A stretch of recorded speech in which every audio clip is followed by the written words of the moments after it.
Greetings, everybody, and welcome to our webinar today. We're here for Behold the Power of Play with Laura McIndoo. Hi, Laura. Glad Hi, to thanks have for you having here. me. Yeah, it's a pleasure.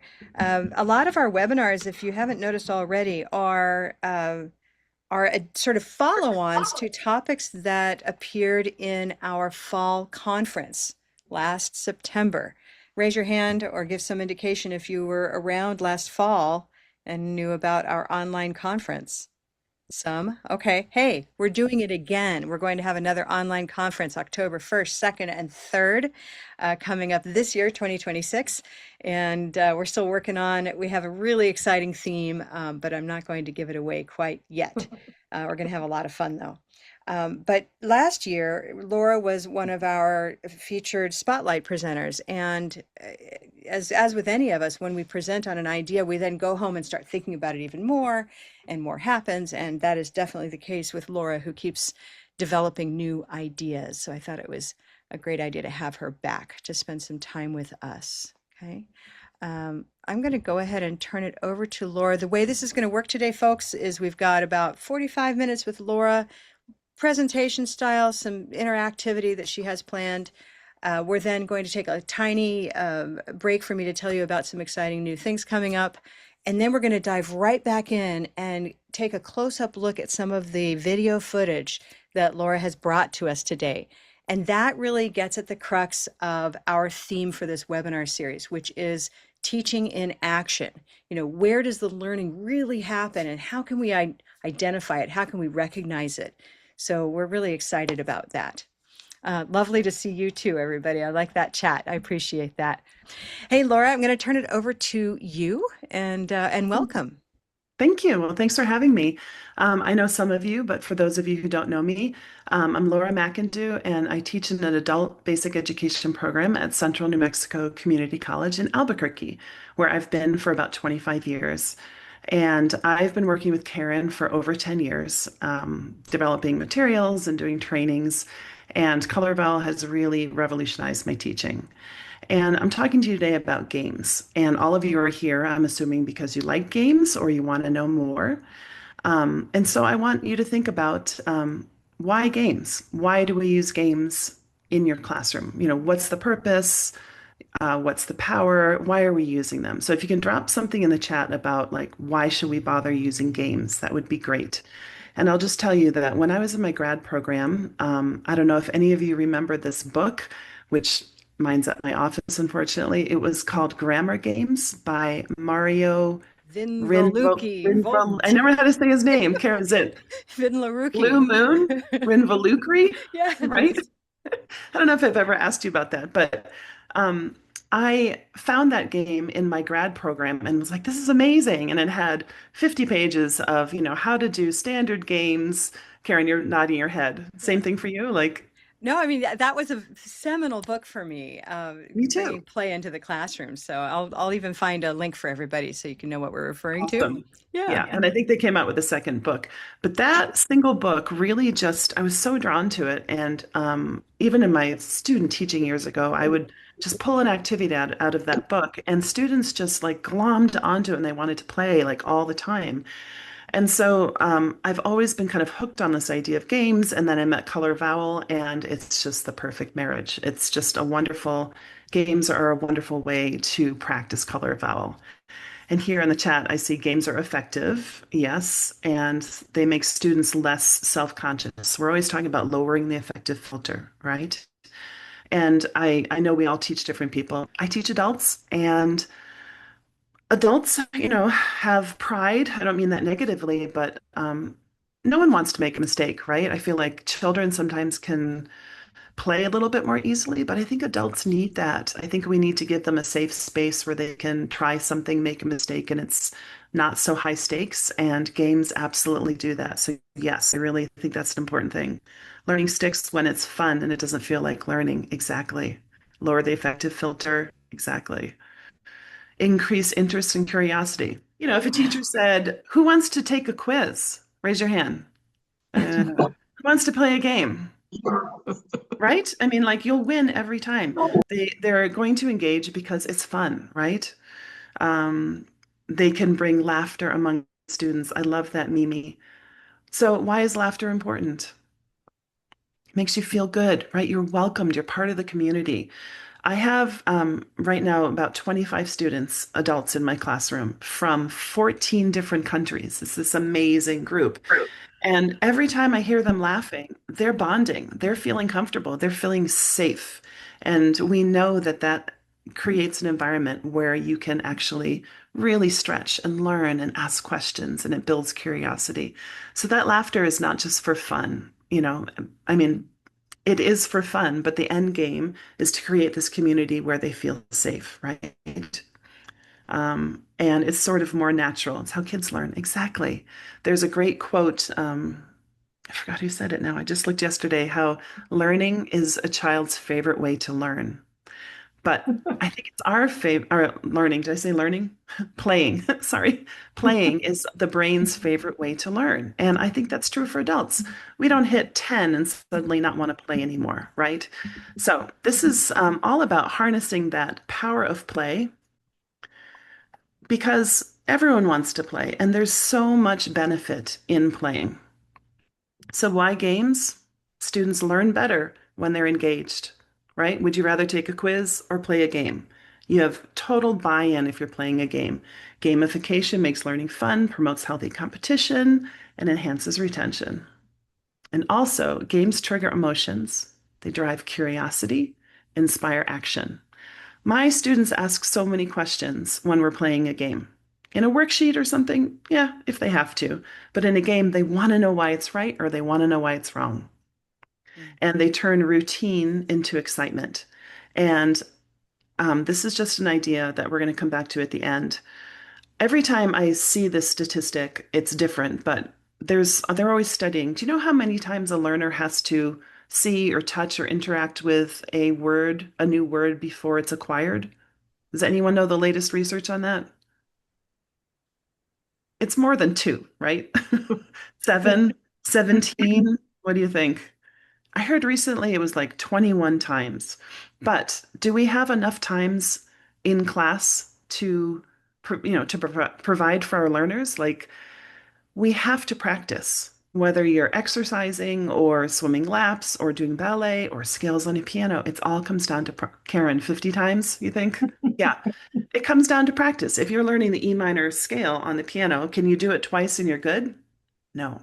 So I love that games can provide repetition and practice over and over again and creating that practice of repetition, the power of practice, but sort of on the sly, if that makes sense. So I'm going to show you a bunch of games that I've developed, and some of you are totally new to these, and some you might already know. But color it out. I have my deck right here. I always have this. This was an Uno style game that I created over 10 years ago for my high intermediate students. And it pairs relatively simple words or basic words with colors, and you have to match. Just like Uno, you say, like, you match a red five with a blue five. You have to match a blue word with another blue word, and you take a spoken turn, like blue moon school, blue moon computer. And then the next player has to match either a blue word or a green word on the cards. And this game is wonderful because students can play by themselves. It's 100% practice. There's no like, it's your turn, take a card, or figuring out the directions. And so students are practicing all of the time. And the best thing is you can step back and just let them play. And that's a really important point, I think, about games is you just stepping back and letting them play. And they'll let you know if they need you, but they're able to sort of self-correct. If they say blue moon student, blue moon computer or what else, computer, it'll sound wrong. It'll stick out and they'll go, wait, blue moon computer, and then they can self-correct. So that idea of providing a framework where students can correct their mistakes, I think is a real strength in games. Here's a student playing, and it's a silver pin word, and she is going to, here, let's just watch. Let me go back and then go forward. Okay. Silver pin on tail. Yes. Pin interesting. Good. Yes. Yeah, Sí, ya se lo puedo. Okay, so a lot of my students say until, right? Why wouldn't you? It looks like until. Look at that moment again and watch her face when she corrects herself. Okay. Silver paint on tail. Yes. Paint. Do you see her eyebrows? Isn't that fantastic? And did the teacher correct her? No, she was able to correct herself because the card shows where the stress is. I love it. Love that moment. Interesting. Good, yes. Yeah, sí, ya se lo puedo. Okay, and this next example, this game we created an app called Blue Canoe where students can play this game and get machine learning feedback where it's actually color vowel feedback. Instead of just saying wrong, try again. Green tea receiver, green tea weed. I really like this little game because you know that you're learning, but it's also fun. That's another one for me. And I usually win, Rose, so that's nice. Rose, bow, gross. All right, let's try with red pepper since that's like a little bit difficult for me. So let's try it. Red pepper variable. Red pepper tentative. Tentative. Tentative. See? Word that I didn't know. Isn't that amazing? She corrected herself. The app will actually give you feedback and say, did you know it's not gray day word, tentative? It's actually red pepper. But she didn't even need that. She was able to recognize her mistake and correct it by herself. If you have any thoughts about these, go ahead and drop them in the chat. I'm going to keep going, show you some more games. The color it out cards we released into the wild, and what came back was amazing. Students and teachers kind of took the cards and made up their own games, different ways to play. I had envisioned traditional Uno style where you keep the cards in your hand and you play the card and whoever goes out wins. This is sort of a lower competitive way to play, and you put your cards on the table face up. This is an amazing way to scaffold for lower levels. They can see all their cards. They don't have to manage. Maybe kids have trouble holding the cards. And it's a more cooperative way to play. So they can put all the cards down, make connections, and play the games that way. And then this wonderful group. Oh, these are Karen's adorable kids. They are playing domino style. And so rather than one card at a time, you can see, look in the middle right here, if you can see those rose boat words. There we go. When you play, you say rose boat those, rose boat October, rose boat so. And so the learners are getting more than just those 6 words in the spoken turn. And as you build up, sometimes you can get 5 words in a row, branching off of each other. And it's just tons of flooding. And a lot of kids like to play this way. This is also great because you can't there is a deck, so when you run out of card, you pull a card, and sometimes you have to draw a bunch of cards. This way, it's much more open. There's more opportunities. They're less likely to be stuck. So that's a really fun way to play. And then this is the group, I believe, in Indonesia. Is that correct, Karen? Thumbs up. Indonesia. One of my friends went to Indonesia for a project. She took Color It Out with her and came back with these amazing photos. And look at his face. He's just so proud, and I think she's taking a picture of it. They played, did we say snake style or something? And so again, there's no, you can't really run out. You don't have to draw cards. And so like they're saying purple shirt, nurse, purple shirt, whatever's under there. And then the nurse has a black word and they say black cat, fantastic, black cat class. They're just playing this sort of just continuation style. And this is how they wanted to play. Um, another Another comment we saw, we have a Facebook community, and someone posted a comment today about how they're using the cards, and they were putting the cards out on the table, and and students had to just choose a card and make a sentence from it. My house is east, but I went west and got lost, for example. And that actually reminded me a couple weeks ago, I also did that with my students. For each pair of students, I gave them one card. Next pair had a separate card. Any kind of card will do. And I gave them like 1 minute, and together they had to come up with a sentence. And then I said change, and they had to pass the card down. I went to the back, brought it up to the front, and we just did this like round robin of sentence making with the cards.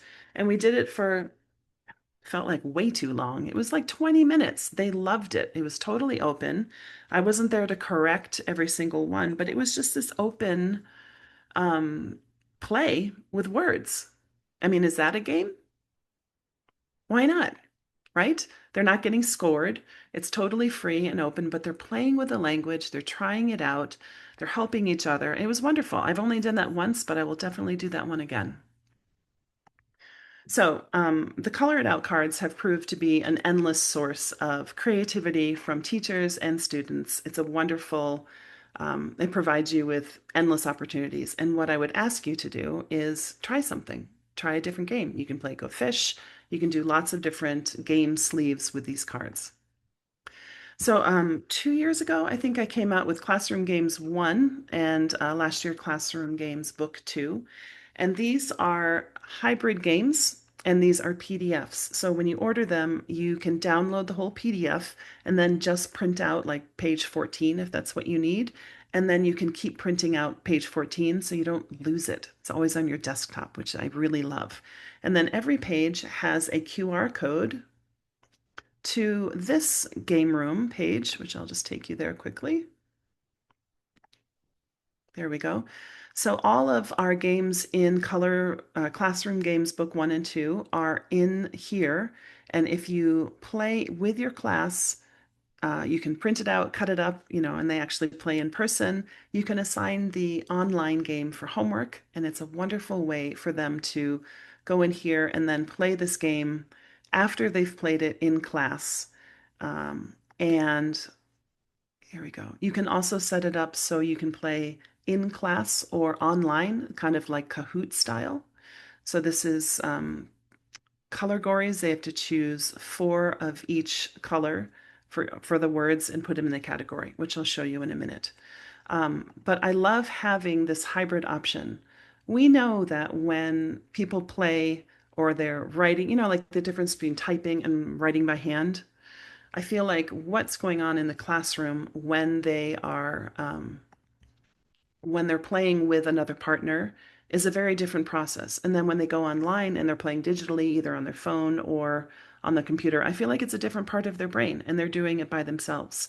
And so I think it's a great process to do it together, collectively, in a group, and then do it by themselves for homework because, again, iterations, doing it again, they learn a lot. So here, one of the games is memory. Everyone's played memory, right? Not my favorite. I don't think my memory is that great. But memory is wonderful for color vowel because we have all of these color vowels. And if you have one word per color, just choose one per color, and they have to match them. And the great thing about memory and matching games is you can use the same set of cards. So you can put all of these down and they have to turn over too. Do they match? They say the anchor phrase, blue moon recipes. Nope. Put it back down. Try another one, blue moon. What word is blue moon? Family reunion. There we go. That would be a match. So it's a nice sort of limited set of words. That's harder.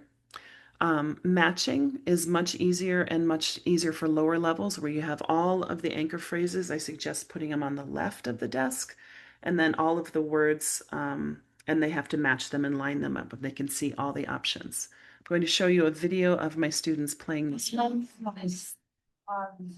Olive, harvest.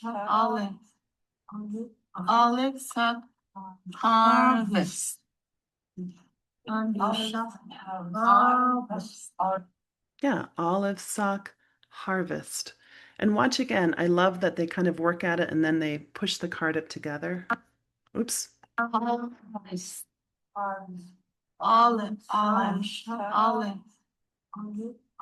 sock, harvest.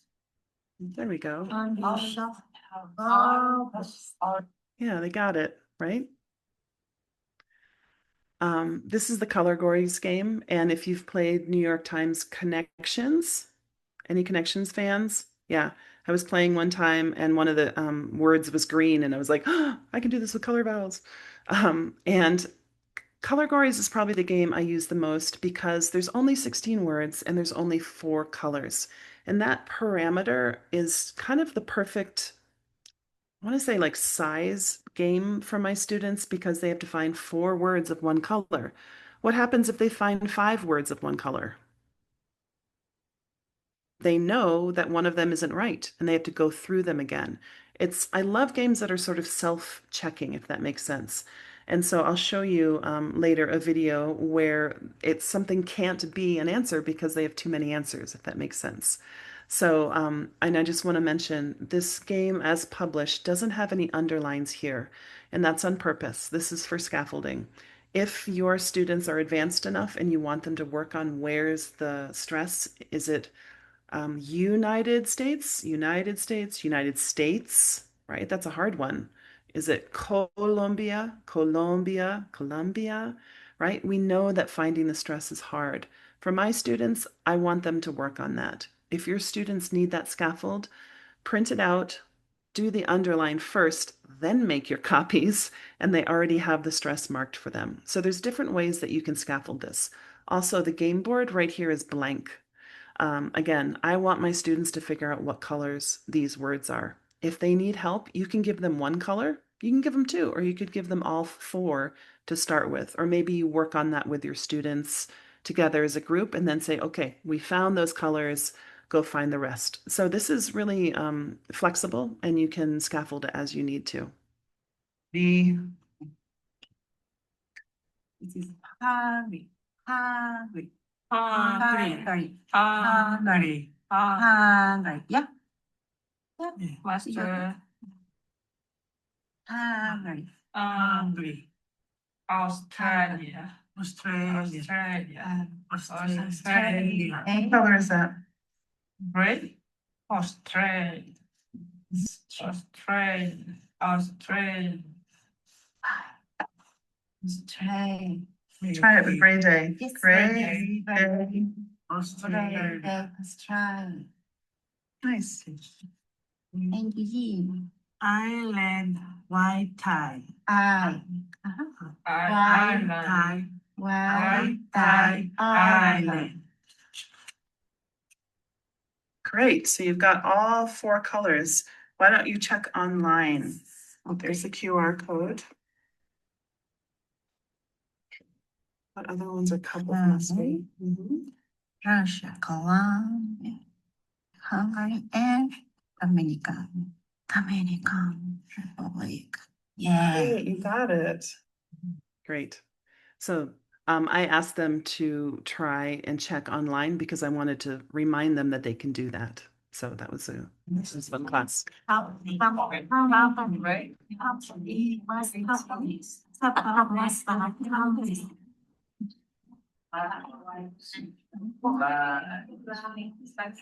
Okay, the next word.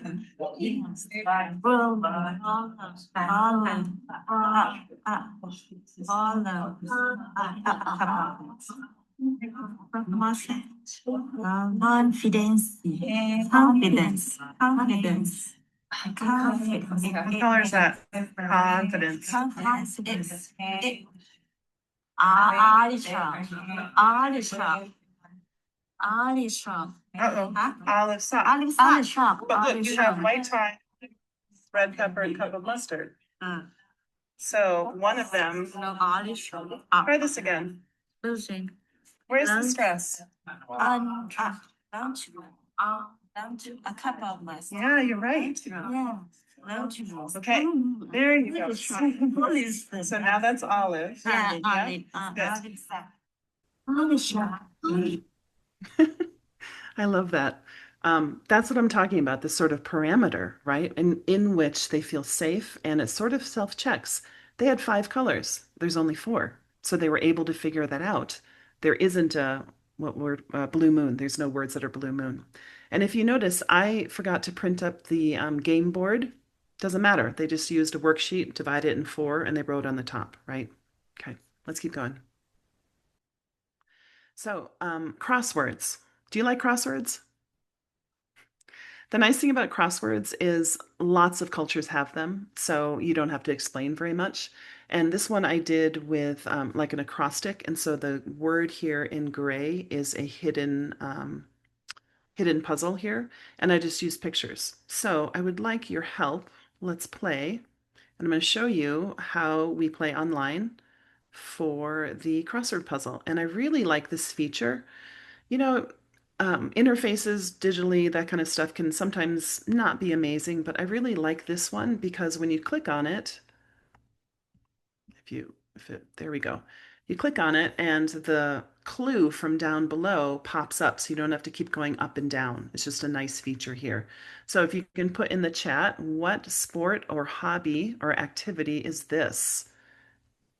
I'm going to assume, and Karen, you can monitor the chat if you want. We're just going to do a few. All right, I'm seeing hockey. There you go. Is it hockey like that? No, it's Hockey. Right. But again, this is the parameter of games. I love Yeah, that because if you just have a blank on a worksheet, someone could spell hockey like that, but then they're like, oh, that must be wrong, right? yeah. So again, how many letters? Just that simple thing can really help someone feel like, oh, I got it right. Let's look at two. What is that? 4 letters. Yes, and Renee mentioned students can practice spelling out loud as well. Yes. Exactly. Yes, I Um, didn't even think about that, but you're yeah. right. Go CKEY like Karen had to. So we Karen, how do see you spell golf, this? golf, There we go. golf. Golf. Excellent. Let's do a few more. All right. What's that?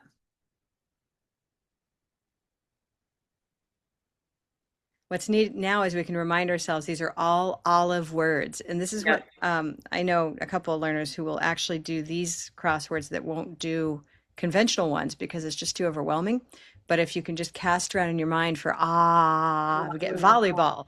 Right. Volleyball. I actually spelled that wrong in class once and realized it was off because I was 1 letter short. What's Nice. this? Ah, ah. Ah, ah, And ah, they're all ah, hobbies, activities. ah. Good. We see boxing, boxing, Good. We're going to do boxing. 3 more. It's a sport. No, it's a hobby or Oh, activity. hobby. There we go. Origami. Yeah. How do you spell origami? O-R.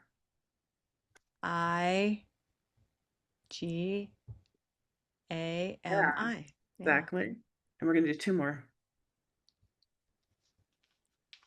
Ah, ah. And great. this is Seeing archery in the chat. archery and 1 more. The last, here we go. Ooh, ah, ah, ah, ah. Yeah, I've got that archery and now cards. Yeah, Mhm. exactly. Lily, good job. Cards. Right. Okay. And we'll stop here. So we've already seen, this framework, the parameter for play here can correct spelling, right? Hockey. And then because we know it's an olive sock, we know that it's origami, not origami. And in the hidden, let me zoom out a little bit. Ah, it wants me to keep playing. So if we look down here in the gray line here, we see hobbies. And then I think it says pastimes down here. So you have this acrostic, which would prevent you from saying right here, oh, I already got it right. If you said origami with an A, it wouldn't spell hobbies, right? So there's a sort of self-check in there with the hidden solution at the bottom, hobbies. Okay.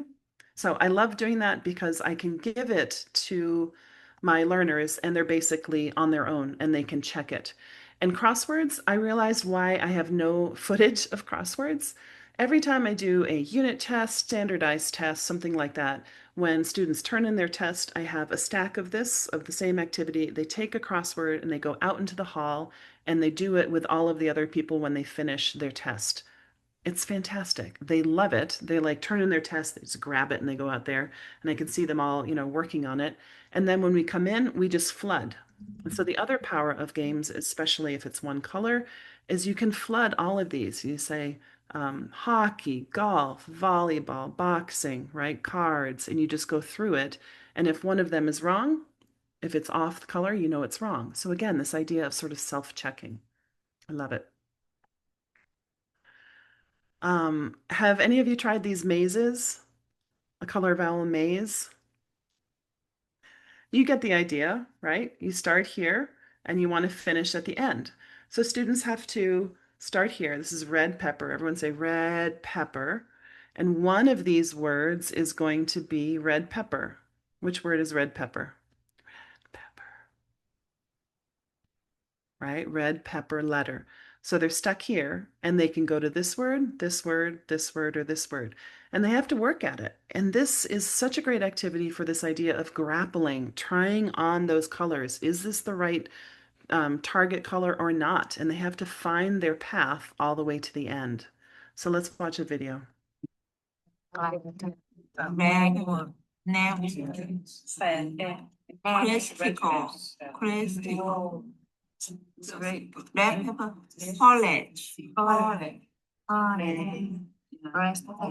college, college. Red pepper? Try it. Red pepper college. No, college, yeah. Okay, so one of those words is red pepper, right? Start here, do this one, try the others. What color is that? Light, her light. Her light, white tie light.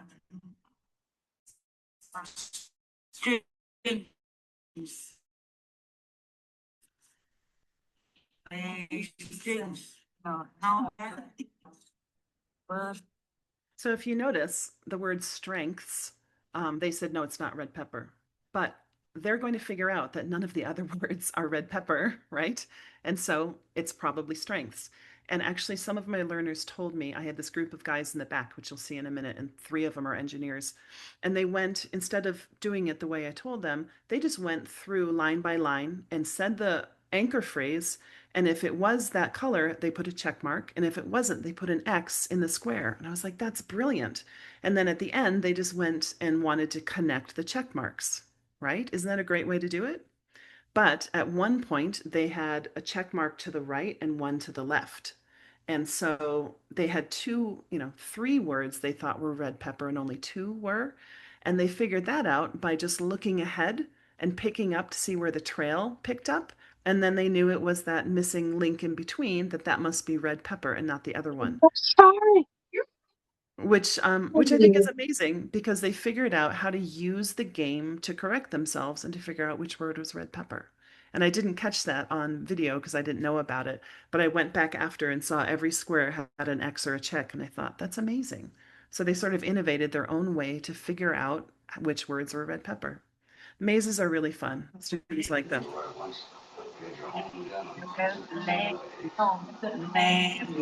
Strength, personnel, depressed, pelo,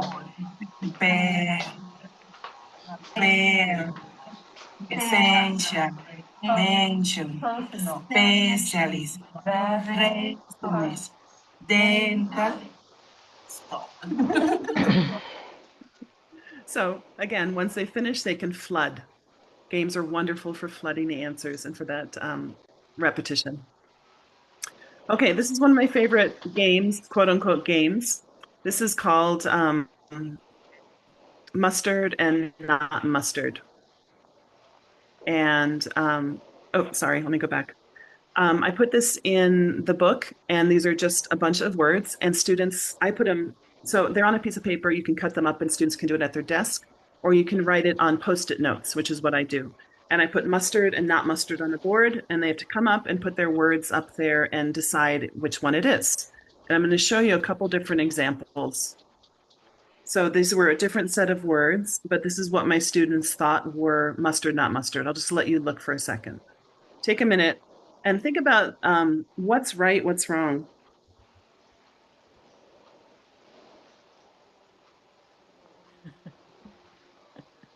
What do you notice?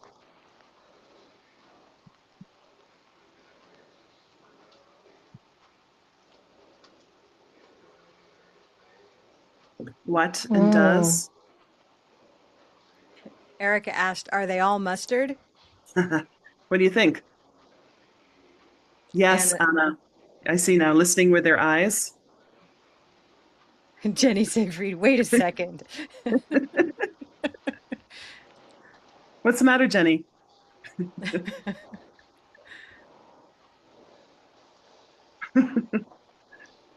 Okay, so I love this game so much because what do students assume? Sneaky McSneakerson. Yes. So students are already assuming that half are mustard and half are not mustard. And the big reveal, of course, is that they are all mustard. I love doing this because it shows me what words they What? assume are not mustard, right? They're all Because something else. And so we can go back and we move them back over into the mustard section. And it's just exactly this, it blows their mind. Wait a second, these simple words aren't comb, cover, oop, however they say them, was, som. It's a wonderful activity. You can do this with any color. I just like mustard because of the spelling variation. This was one for more advanced students. They always think that love is not mustard, right? And so again, we put them all over in the mustard and we flood them all. They laugh so much during this activity. They're really serious about it at the beginning, and then the reveal is wonderful. This is just a picture of them working on it. They're discussing something and they're working it out. I like putting things on Post-its because it doesn't have their name on it. They can move things around. It's very low stakes. So that's a really fun activity. You can do it with, this one was mustard and olive. That's right. It was mustard and olive. And I think all of the words were olive. So here's another game. I know, got to keep moving here. This we just came up with. I don't know what it's called. One color each. It's like a reverse color vowel warm up. Do you all do warm ups in your class? The power of warm ups, amazing. So I created this as kind of a reverse warm up as a review. All these words down here are words from their unit, and I wanted them to work together, underline the stress, decide what color it is, write it in the right color vowel, and then at the end, we went back and did it as a warm up. And it was amazing. They were so good because they had worked on it for a while. And here's a quick video of 4 guys working on it. Content, colors, content,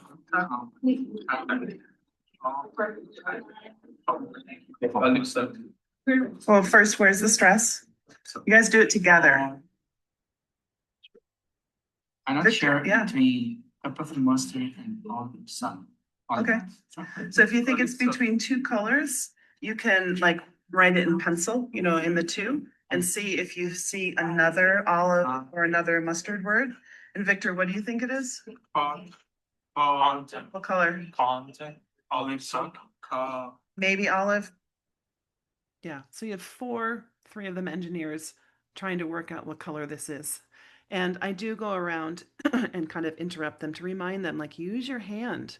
This is a tool to help you find the answer, and they forget that, right? And also the power of elimination. One of them, if there's only 2 words left and one is blue and one there's a space at mustard, then it's easier to figure out. Also, review games. A test is coming up, right? Review it can be stressful. If you can make review games or review into games, same thing, it lowers the effective filter, it's more engaging. This was from Grammar Games. I think it's called Grammar Horses. There's 10 sentences. They have to first decide if it's right or wrong as is, and then they bet on how sure they are. If they're not sure, they only bet $10. If they're really sure, they bet 100. You go through and do the reveal, and they either do plus or minus, and whoever has the most money at the end wins. It's hilarious. It's super fun. This example was just for grammar, but I've done it with color vowels. You can mix it in. It's an easy way to gamify just error correction, or are these sentences correct or wrong? And I've made this review game for every single one of I use ventures for my units. And I just wanted to show you because I know we're talking about color vowel games, but color vowel sneaks in, or I sneak it in. I don't mean to discount it. It's a critical part of all of my activities, is a better way to say it. But what I mean is you don't have to think of it as this is a color vowel activity and this is not, right? That it should be a part of all of it. And so in this review game, We have what color is degree, right? Because they want to say degree, degree. What color is critical? So this is kind of peppered in this review game. And I have a video of just a student working on this complete. I've been looking for a job, blank 6 months. This is for or since.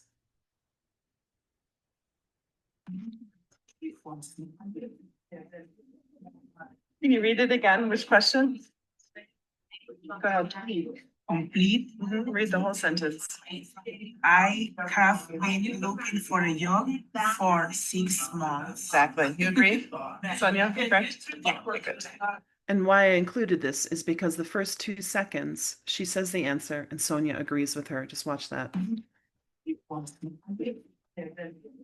But did you see her face? She was like, 4, 6 months? You know, she's taking a risk. And Sonia's like, yeah. And just that lovely moment of, you got it. Yes, that's right. Students know so much, and we need to trust them to help each other, right? To find the right answer. I love that. So I want to finish up with this. Do you use your CVO, Color Vowel Organizer? This thing is a workhorse. It's a power horse. This is the same unit that we just finished. And although this seems to be a student-facing document, right? Students can flood all of this. There's so many activities we can do orally. This is a gold mine for game making. This is what I use. If you look at just this unit, can I make a categories game with this? Do I have enough words, like 4 words in each color? Absolutely, right? White tie, we have 4 target words. I can make categories with any of these, not with these colors, but with these. I have it already. I've got it ready to go. I can just plop it in and make a categories. What color would you use to make a crossword puzzle? What do you think?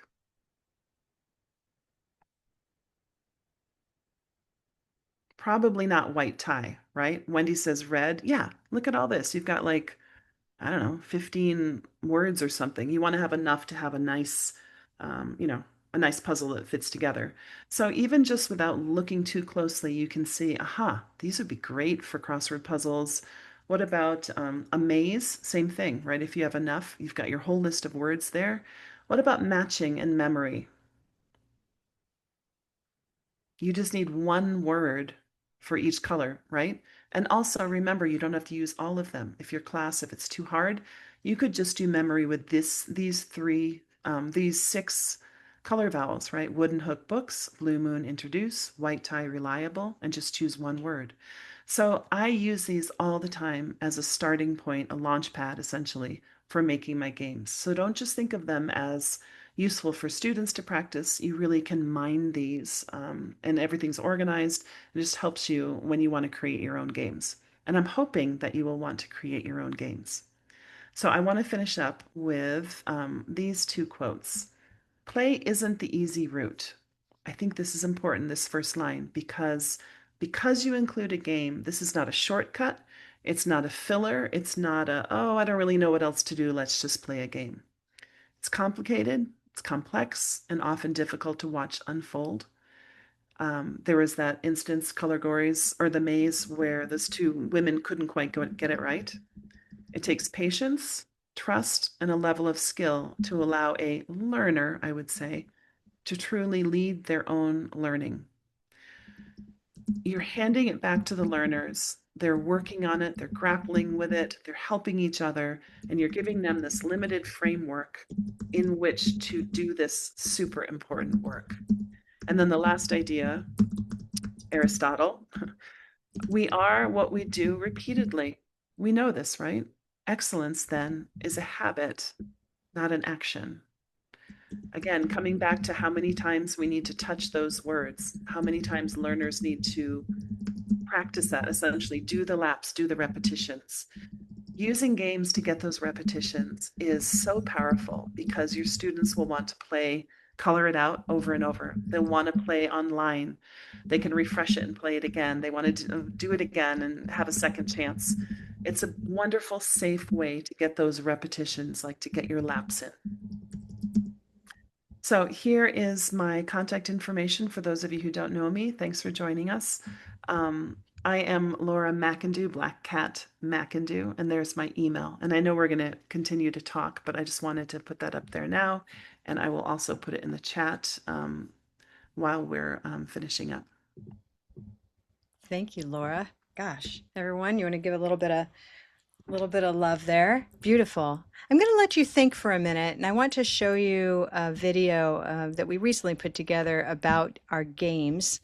And I just sort of put it out there as a way, a bit of chewing gum for your mind while you think about some of your questions. And then I'd like to share some information with you. So again, this is our short little piece on the power of play. Color Vowel gamifies English learning methodically. How do we do it? The Color Vowel chart and the Color Vowel System are powerful visual tools that unlock the sounds of English for green tea teachers and purple shirt learners through the power of play that bridges pronunciation, spelling, and vocabulary for learners of all ages. Okay, silver pin on tail. Yes. Silver pin interesting. Good. Yes. Let's try it.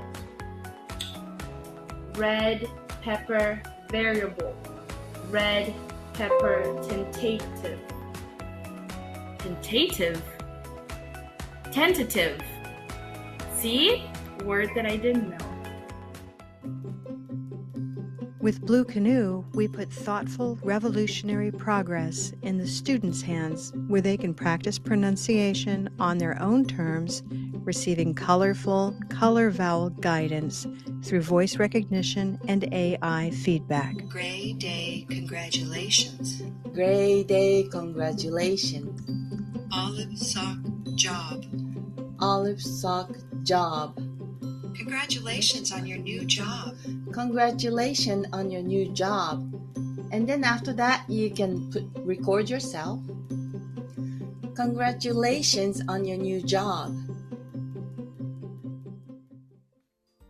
Our printable hybrid books are filled with blackline photocopyables that take you into the classroom and then bridge to online learning through the use of links and QR codes. Olive.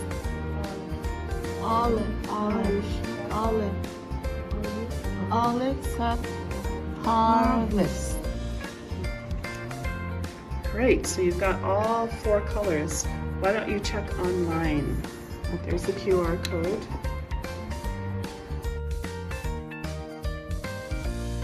With Color Vowel Games, you get it all.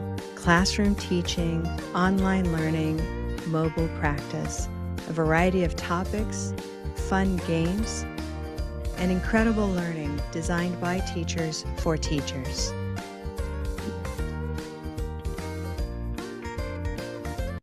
I'll stop it there. Okay. I thought that was kind of a nice follow-up to a lot of the themes that have come up today and some of the questions even. So there's that for you. Hey, everybody, I know, time is always a constraint for some people. So if you do need to go, I want everyone to know that if you're here live, you have access to your certificate of attendance if you complete our survey. I'm just going to put that out there right now at the top of this little list of links for you. Okay, so give us some feedback on today's wonderful webinar with Laura. We have more coming. We're going to dive back into some clips. We have some more discussion coming there, okay? But also over in those links, please notice a couple things. If you love the idea of warm-ups and you thought, what are the warm-ups? That's one of the many different activities you walk away with and just skill sets that you gain through the Color Vowel Basics and the Level 1 Practicum. So if you're interested in getting started with some training, that link is there for you. Our Level 1 certification is 2 courses, Basics and Level 1. And we have a new section opening up in just a couple weeks in May. We have a new cohort going through. Talk to me. We have about 1 space left, especially if you've already done Basics. It's kind of ideal because then you're ready to go with the Practicum, okay? If you're completely new, you can always reach us at colorvowel.com. Any of those contact links will take you to me, okay? And finally, a little bit about The community of practice, that is it's about the cost of going to Starbucks, and yet you get your own virtual cafe inside. You bring your own coffee, granted, but for the cost of Starbucks, one visit of Starbucks, you get a whole month of the community of practice with our live meetups and with all of our webinar recordings and so much more. So I hope you'll consider that as a resource for yourself. It's a place where we're really having a nice time interacting with each other. Okay, a couple questions came up. How often do those courses run? We run our level 1 journey every 2 months or so, and that is a 5-week experience. It is intense, meaning you have to actually reserve some time, and that's why I recommend starting with basics or buying the bundle, saving 15% on the whole level 1 journey, but knowing, oh, I have 2 months to get ready by watching the basics videos first. Okay, wonderful. Some other questions that are coming up, and we can start turning our attention back to Laura and the games. And I want to thank Zach for a first question. We'll do a couple questions now, and then we're going to dive right back in a second here. But Zach asked, can we make custom games like custom crosswords through the Color Vowel Games website? Laura, you want to speak to that answer? Yeah, and I answered you quickly, but I'm going to show you. Give me a second to pull that up, actually. There is a great website that I use, and it is a paid subscription. And I don't think it's that hard to, let me get the right one. I love making games. I think it's really fun. This is this website that makes it pretty easy. The people who run it are amazing. Their job is like to support teachers, and they plant trees and want to save the world. They're wonderful. But it does take time. You have to figure it out. But on this website, you can do crossword puzzles, word searches, jigsaws, matching games. Look at all these different types. Image puzzles, sliding, matching, memory. So you just click on it like this, and you can this is great. You can upload, you can just do text or upload an image. So that's where I get those nice icons, or you can even do audio. And I've only created one game because I don't like the sound of my own voice recorded, but I have to get over that. But it does take time. You have to record an audio file, save it on your computer, and then you can upload. You can't record directly to this website, so it's a little bit more time consuming, but this is amazing to have the choice of text, image, or audio. And you can save pairs, you can preview it, you can mix it up, things like that. So as you can see, I've created a lot of games, but it's easy to use. The other website that I really like is Crossword Labs. It's wonderful. Yeah, there we go. And Karen, do you remember if this is paid or? It's free. It's free. Okay, Yeah. hold on a second. Color Vowel Crossword Labs is wonderful and There we go. free. Oh, that's right. And you can log in and sign up, and they ask for a donation, I think. But when you log in, see, hold on. Let me remember my password. You're like, no. There we go. These are all crosswords that I've made. So one per color. There's some that I've done, I think, jobs and occupations that are 4 different colors. But it's easy to use, and what I like about it, it's easy to edit. And if you don't like the way it's spread out, you can just like refresh and it'll give you a different configuration. So that's pretty nice. And the printing options are really great, and you can share it and you can embed it. See, URLs, embed code, everything. It's everything you need. So, and Crossword Labs, I believe you can do word searches. That's right. I I haven't think done it's it on another here. part of the website. They Yeah, I have think it a is. slightly different URL for that. But those are the 2 that I use, and between those 2, you can make crosswords in the puzzle.org, but I started with the other one, so I kept those going. Yeah. But try Now- them. See if you find some other websites and share them with us. Yeah. Now that said, I think some of you, I saw your eyes kind of getting big. Like, I don't know if I want to get into embed codes and HTML. If you are tech curious and you like to fuss with things, it's a great way to go make your own games.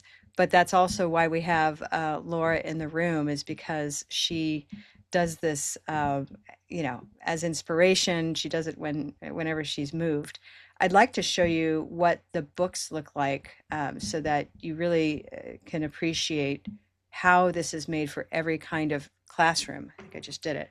So this is classroom book 2, the games book 2. These games are not visible in the game room. They're there, meaning we have online versions, but they're simply not available for free. It's when you purchase the book that you can use the link. You see how my link works? My hand is a big pink hand.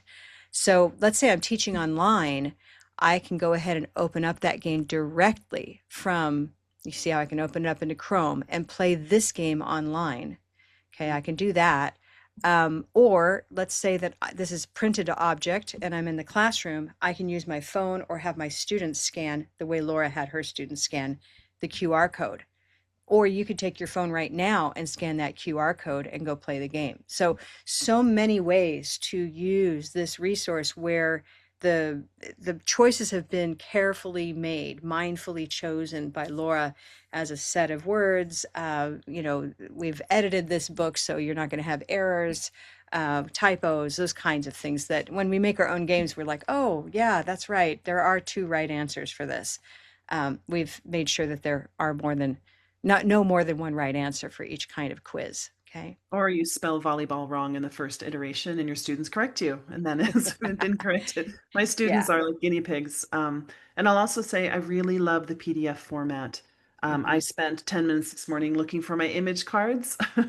You know, especially if you work in 2 different places, when it's a PDF, it's saved on your computer and you can just print out another page. You can't lose it. Yeah.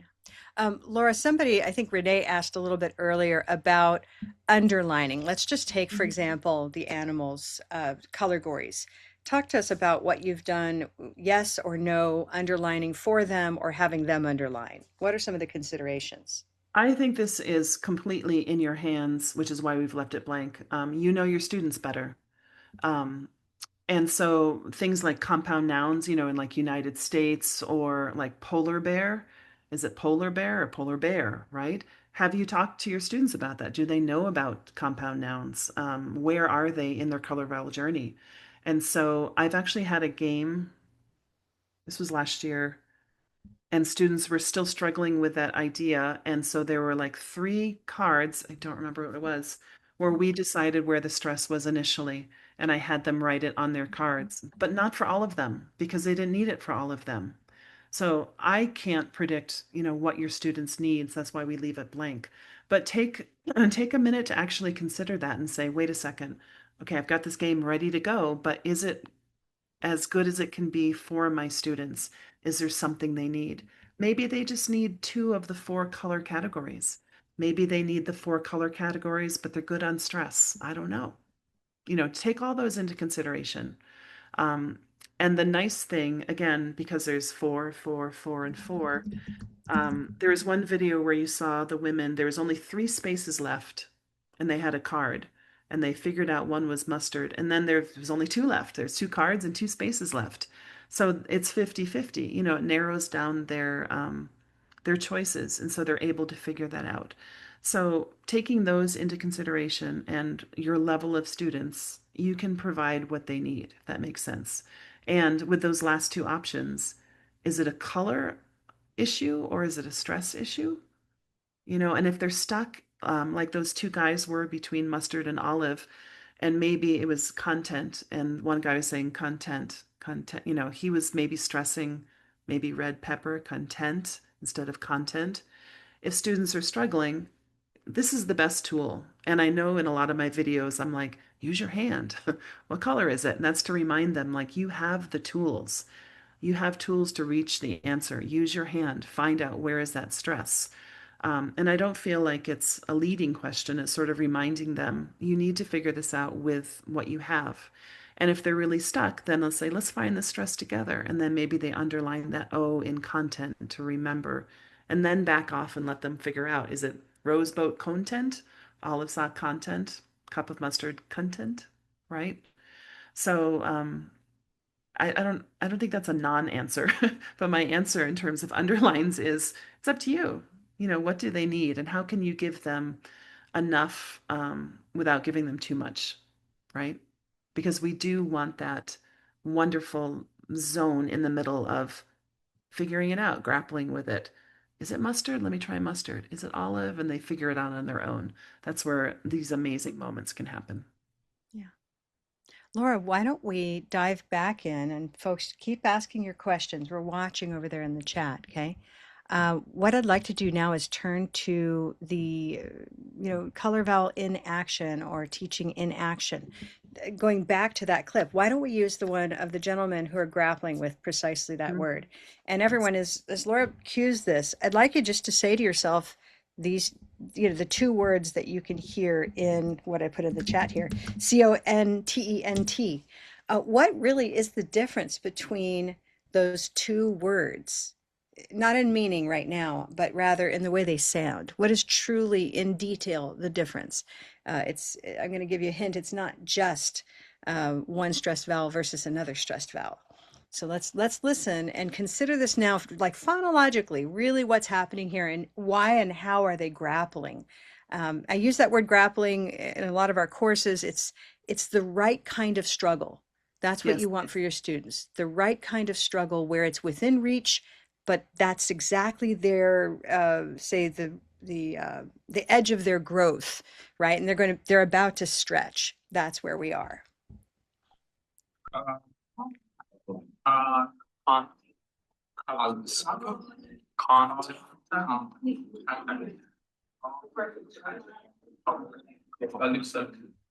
Well, first, where's the stress? You guys do it together. I'm not Victor, sure yeah. between pepper and mustard and olive sun. Okay. So if you think it's between two colors, you can like write it in pencil, in the two, and see if you see another olive or another mustard word. And Victor, what do you think it is? Content. What color? Content. Olive sun. Maybe olive. Okay. Laura, I'm going to ask you to play it again. And this time, I'm not sure if you can adjust your own view so you can see quite a few of the folks with their cameras on. But if you can usually kind of get it to expand. I'd like to play it again and invite you all, if somebody can raise a hand and Laura will stop. And my question for you, it's kind of like I Spy. What do you see or hear happening at this one moment, whatever the moment is you choose? I just want to take a moment and break it down with you, with your observations. What do you think? Can we try that?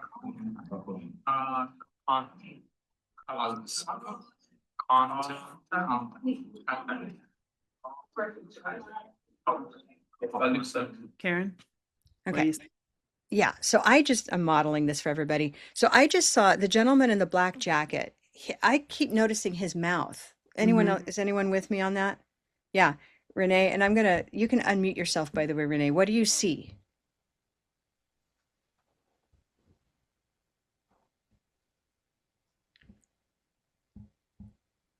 Oh, sorry. That was a trick. There we question. go. Okay. Yeah. I think I noticed, I can't remember if it was right in this moment or after it. He actually is like he does this with his jaw, content. And he's like it seems like he's trying to find that space where that sound is happening. That's what I noticed the first time watching through this. Yeah. Can you back it up just a little bit, Laura?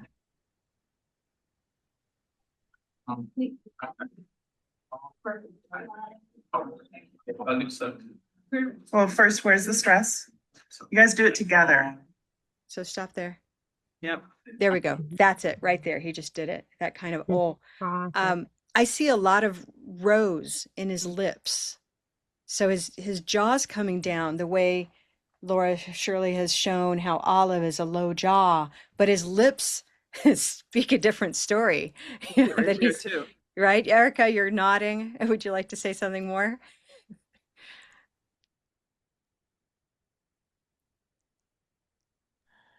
Yes, so he was also doing this thing. I mean, yes, I see the rosebud mouth, but he was also doing something with his hand where he was, I don't know if you can see on my camera, but he was doing content and like he was raising his hand in that for both of those syllables there.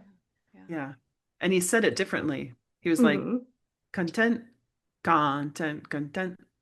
And we were actually the week before talking about that list of words that's like record and record, the noun and verb. So maybe that's what was going through his mind between content and content. Maybe you recognize that as another word. Yeah. Okay, I'll keep going. I'm back up a little bit. Okay, now someone else can raise a hand. I just was modeling the first thing. Well, I saw. first, where's the stress? You guys do it together. I'm not Victor, sure yeah. between pepper and mustard and olive sun. Okay. So if you think it's between two colors, you can like write it in pencil, you know, in the two, and see if you see another olive or another mustard word. And Victor, what do you think it is? Content. What color? Content. Olive sun. Maybe olive. Wendy? I love the guy in the white shirt, short sleeve white shirt in the back. He's just taking it all in. He's not contributing much, but you can see his brain going, what is this word? It's like he's all this internal dialogue. It's like you can almost see that bubble, that light bulb, you know, and bubble over his head. Any guess what his occupation is? Is he an engineer? He's a mechanical engineer. Exactly. That's interesting, Wendy. Yeah, they're all processing differently, right? Yeah. Yeah. Any There's other another moment right there where the gentleman in the foreground with, well, who we can't see, the one we can't see. Yeah. You know, he's taking his hand between olive and mustard back and forth. He's really indecisive. And it's just interesting to me because he's zeroed in on precisely the blind spot of his inventory, right? It's precisely those two vowels that he doesn't exactly have in his native language. Right here, the guy on the left. The guy, not that guy, the guy we can't see at all. Right. Yeah, this this guy. guy. Yeah, Yeah. he's from Brazil. And the guy on the left, he's from Japan. So those languages, yeah. And Jason, the guy on the right, has a hard time, obviously, with mustard and olive. So yeah. Okay. Nice. So I have one more question for this color vowel in action that comes to us teachers and what we need. And you can stop share for a sec so we can see. My question for everybody is the difference between content and content the same as record and record? Or I should ask it a different way. In what ways are those pairs similarly different? And in what ways are those pairs differently different? Similarly different and differently different. You can put some ideas into the chat here. Yeah. Okay. So Karen's asking, meanwhile, how do they know if it's content or content? How do they know, Laura? Well, and I just answered them, and it was really interesting because I told you after they figured out which words go in this warm-up, we actually stood up and did this warm-up. And of course, I didn't record it, but it was like, and I told Karen, it was like they were the Rockettes. They were so in sync. They were like green tea, degree, silver pin, interview. And it was so beautifully done. At the end, I said, that was amazing. And one woman, she said, of course it was. She says, we know these words. We've been using these for weeks. And I was like, there you go. That's the point, right? You just showed me. It was like a finale. Show me that you know these words. And so the reason they knew it was content, not content, is that these were all job and workplace vocabulary. And it was like the content of your resume instead of content of your resume, right? Both of those words. It was resume that was set off the discussion about the noun and the verb, right? To resume and a resume. So we had been working on content all of these weeks, and content wasn't a target word, which is a great question, Karen, who asked that. Yeah. Right. And so the words were selected by a domain, right? A common context like resume and getting a job. And that allows them, you know, we don't need to try to be tricky. English can seem tricky enough already. So we don't, say, well, how do you say this word? It helps if we have a reason to say content most of the time. And then in another unit, we can get into, I feel content or I feel satisfied and so forth. Beautiful. So I see some ideas bubbling up over here in the chat. So Renee, similar change in stress. Yeah, they both, so record, everyone can try this, record and record. There's a change from first syllable to second syllable in the same way that content and content change from first to second syllable stress. In that sense, they are similarly different from each other. And what else then? Jessica, yeah. So stress, when the stress changes, so does the quality of the vowel. That's true. There's something a little deeper coming, I think. Stress changes the word, yes. Good. Wendy, time on vowel, TOV. This is a kind of a shorthand some of us use. That time on vowel that is fairly unique to English and other stress time languages for content is longer than it is for record. Content, record. I think it's the same for me, but I wonder if what you're noticing is, I now want you all, okay, in record and record, the unstressed vowel also changes. Record, record. Tell me what you mean, Erica, just a sentence of clarification there. The unstressed vowel also changes.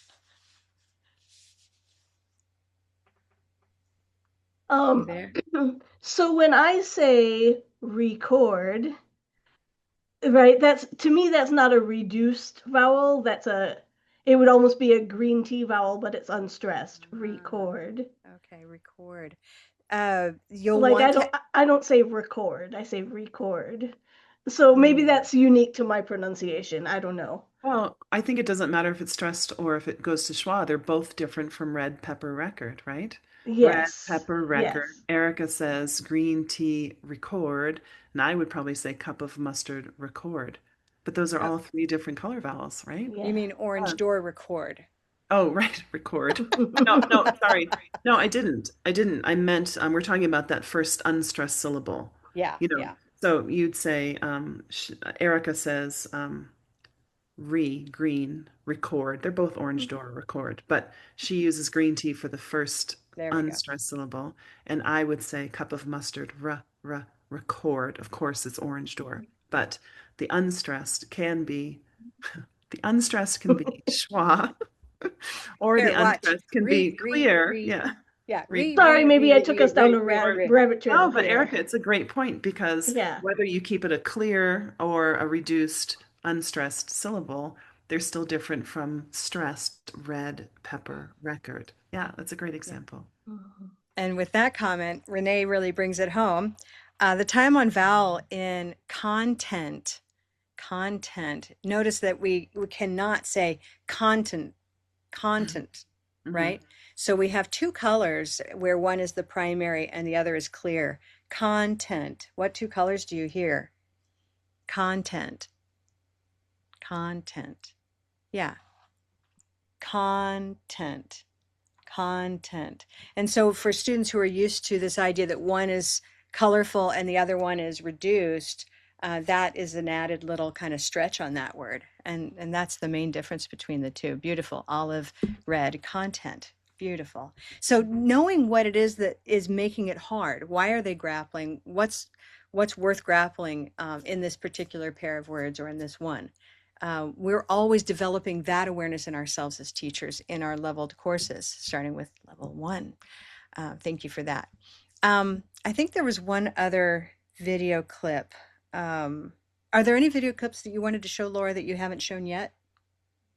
I don't think so, because I think we were going to run out of time. So. Okay. All right. Yeah. We were close there. Great.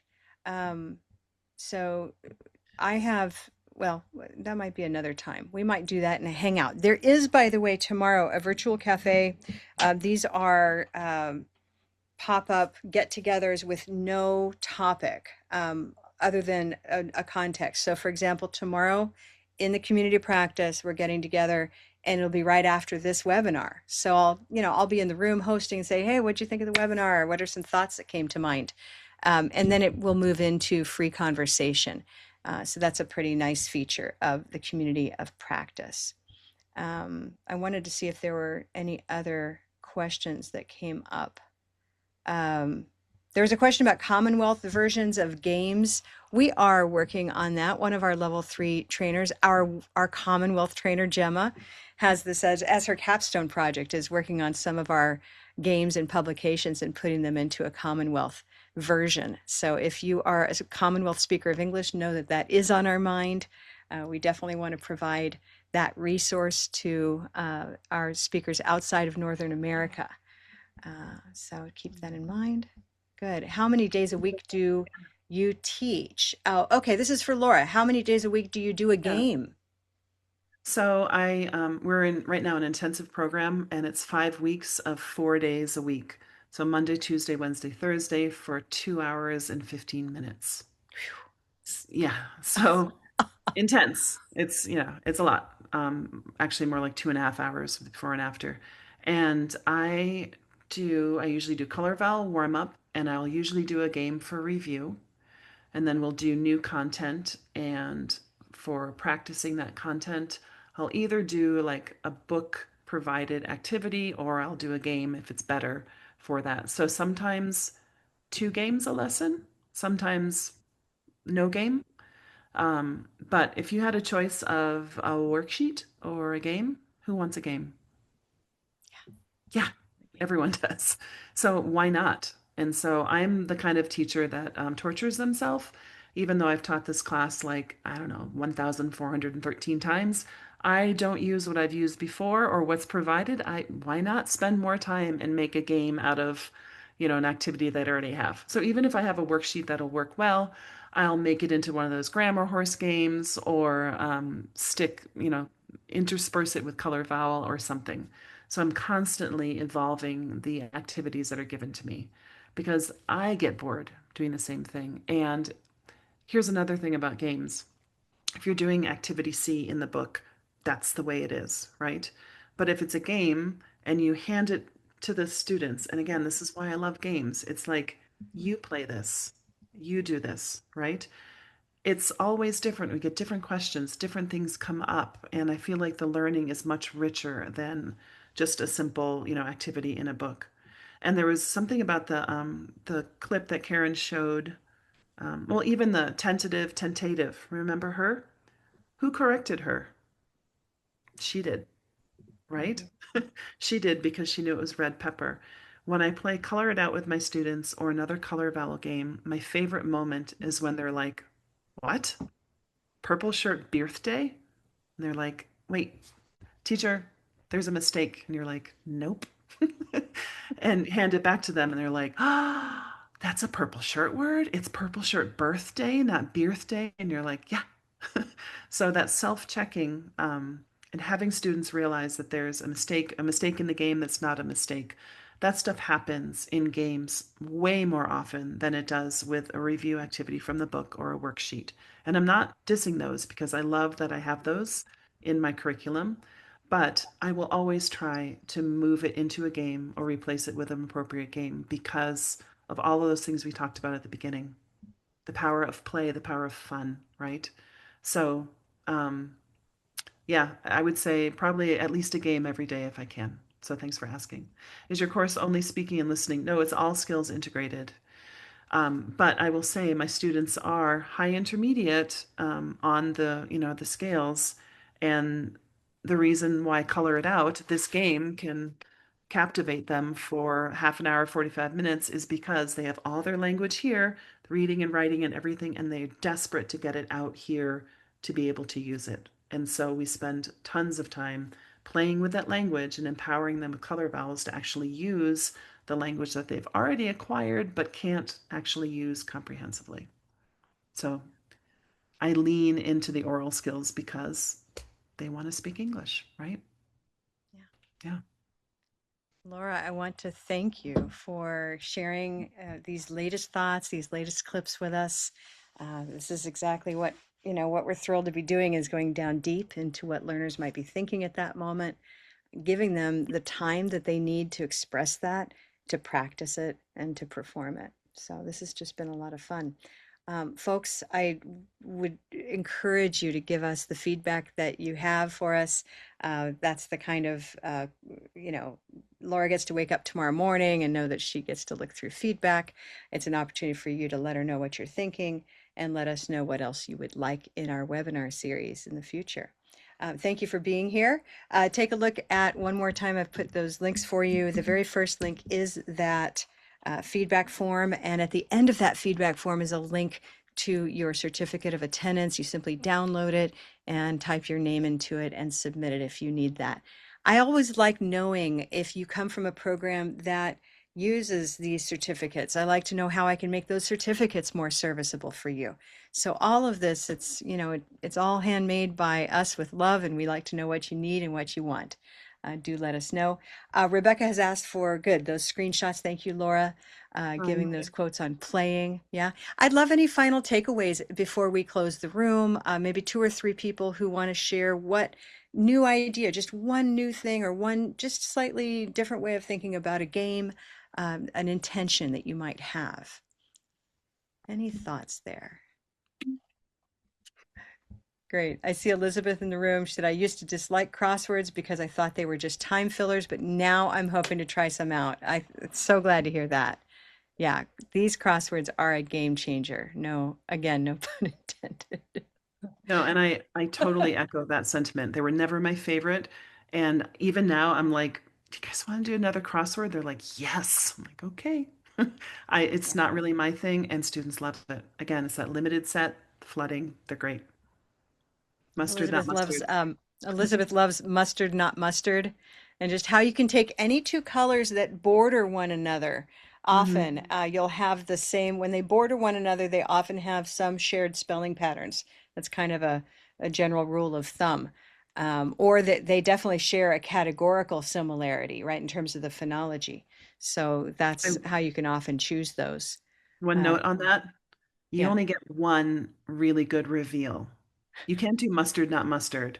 And then the next day do blue moon, not blue moon, because they're like, ha ha, they're all blue moon.